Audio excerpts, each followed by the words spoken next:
سلام سلام كبراتي كمي كنكم تحان تغنيكم أنا سقابير مسكن تبقاني نسخاتكم وين تبقاني هم كتكونوا بحالتمون التسفائي نلوم عند خاني بخال فيديو تمري سوكم هلوكو بمجمرتا خمتي كل كيسي زبلوكو نوتم سابسكرايب كومنت شير كومون لايك انداقو بركم تتباوعني بلبي إذا مسكنكن بتعمي يعني اللي أتنحدث إذا كنا بشانالي لمتأخنكا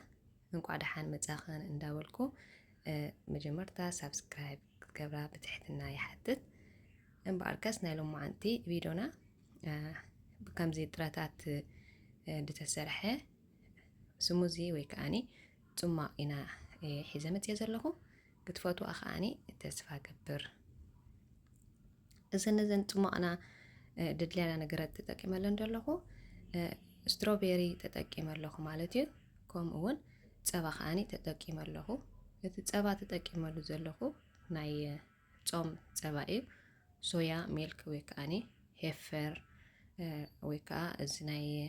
አልመንድ እውን ክንጥቀም ንኽእል ኢና ነቶም ናይ ጾም ዘለና ማለት እዩ ናይ ስዕረት እንድሕር ኮይና ፀገም የብሉን ድኾነ ጸባ ክንጥቀም ንኽእል ኢና ጥራይ እትናቱ ፋት ትሕድበለ ክኸውን ኣለዎ ምእንቲ ማራክስታይ ከይኮነና ማለት እዩ እምበኣርክስ ተጠቂመለን ዘለኹ ነዛ ጽማቕና ሓንቲ ባናና ተጠቂመለኹ ከምኡውን ከምቲ ዝበልኩኹን ናይ ጾም ጸባ ናይ ሶያ ሚልክ ከምኡውን አልመንድ ተጠቂመለኹ እንደገና ከዓኒ እዚ ናይ ዱባ ፍረኻ ተጠቂመለኹ ከምኡውን እንጣጢዕ ከዓኒ 3 ማንካ እንጣጢዕካ ተጠቂመለኹ ቺያ ሲድ ከዓ ተጠቂመለኹ ምክንያቱ 2 ማንካ ተጠቂመት ናይ ቺያ ሲድ ሓፊስ ስለ ዝኸውን 2 ማንካ ተጠቂመለኹ ማለት እዩ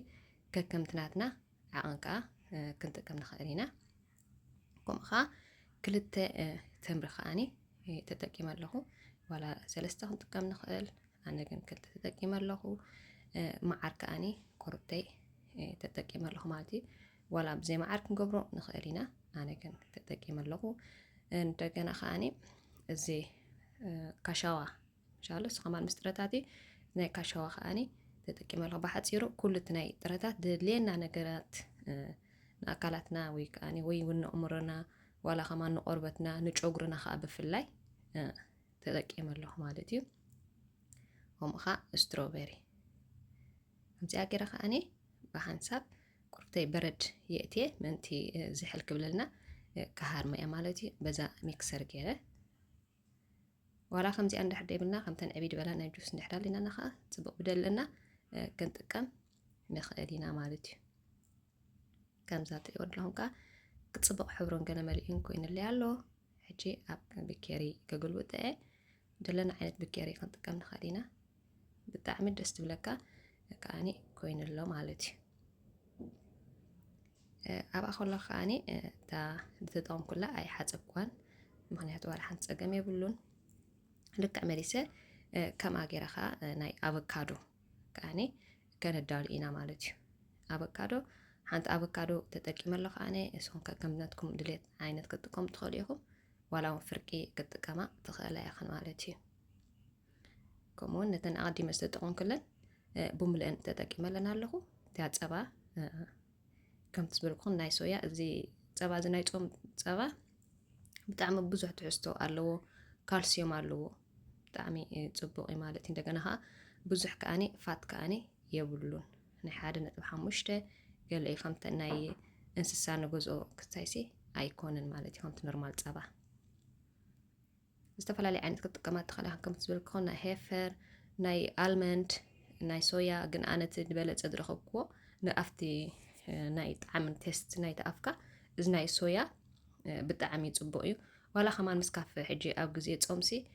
ንሱ እየ ዝጥቀም ኣነ እዚ ናይ ሶያ እቲ ናይ አልመንድ ተተጠቒምካ ናቱ ጣዕሚ ጥዑም ኣይኮነን ክትሰትዮ ከለኻ ምስካፍ ወይ ከዓ ምስ ቡን ማለት እዩ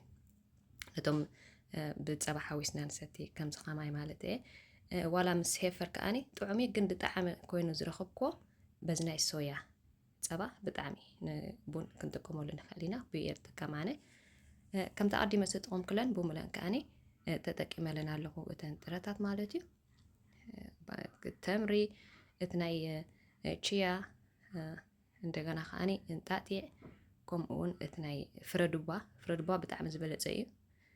እንጣጢዕ ከዓ ብጣዕሚ ዝበለፀ እዩ ኦሜጋ 3 ሲ ከም ናይ ዓሳ ንረኽቦ ካብዚ ዝበለፀ ብከምዚ ክንረኽቦ ከለና ብጣዕሚ ፅቡቅ ካብቲ ከምዚ ከኒና ወይ ከዓ ካፕሱል ገዚእና ንጥቀም ቪታሚናት ከምዚ ጌርና እንድሕዳኒ ፍሬሽ ኣዳሊና ተጠቂምና ብጣዕሚ ፅቡቅ እዩ ማለት እዩ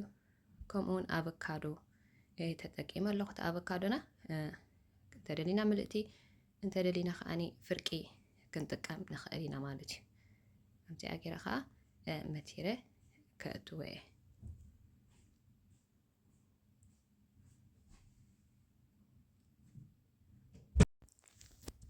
ከምኡውን ለሚን ከዓኒ ክጥቀም ማለት እዩ ንእሽተይ ለሚን ጽማቕ ኣቢላ ክትወልዐ ናይታ ኣቮካዶ